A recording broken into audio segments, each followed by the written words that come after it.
पाकिस्तानसाठी हेरगिरी केल्याच्या आरोपाखाली आतापर्यंत 11 जणांना अटक. ज्योती मल्होत्राप्रमाणेच यूट्यूबर्स आणि सोशल मीडिया इन्फ्लुएन्सर्सचा समावेश.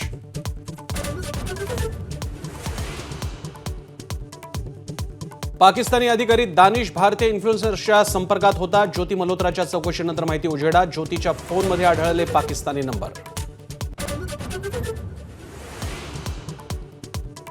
26/11 दहशतवादी हल्ल्यातील मास्टरमाइंड हाफिज सईदच्या सुटकेसाठी पाकिस्तानातील नेते मंडळी एकवटली. पाकिस्तान दहशतवादाला खतपाणी घालत असल्याचा आणखी एक पुरावा समोर.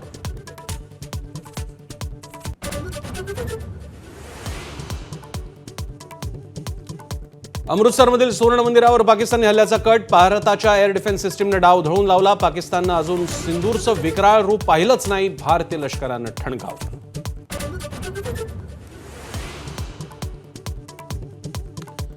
युद्धाचा निकाल स्पष्ट नसताना विजयी जल्लोष टाळा. अमित ठाकरेंचं थेट पंतप्रधान मोदींना पत्र. ऑपरेशन सिंदूर नंतरच्या तिरंगा यात्रेवरही सवाल. तर कोण काय बोलतं याकडे आम्ही लक्ष देत नसल्याचं शेलारांचं प्रत्युत्तर.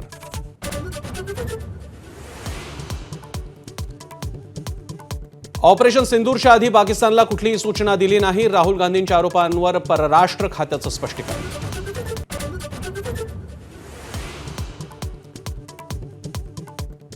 ऑपरेशन सिंदूरच्या संसदीय शिष्टमंडळापासून तृणमूल काँग्रेस 4 हात लांब. खासदार युसुफ पठाण सहभागी होणार नसल्याची सूत्रांची माहिती. कारण अद्याप अस्पष्ट.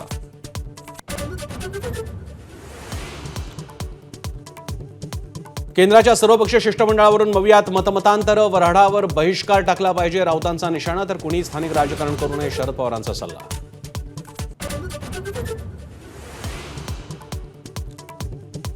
पहलगाम हल्ल्यानंतर काश्मीरच्या पर्यटनाची परिस्थिती कोरोनापेक्षाही गंभीर. 90% पर्यटकांकडून बुकिंग रद्द. पर्यटनावर पोट अवलंबून असणाऱ्या स्थानिकांना मोठा आर्थिक फटका.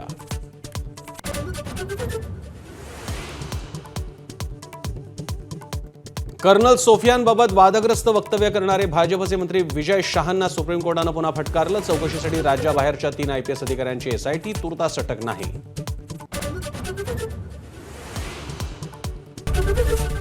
ABP माझा, उघडा डोळे बघा नीट.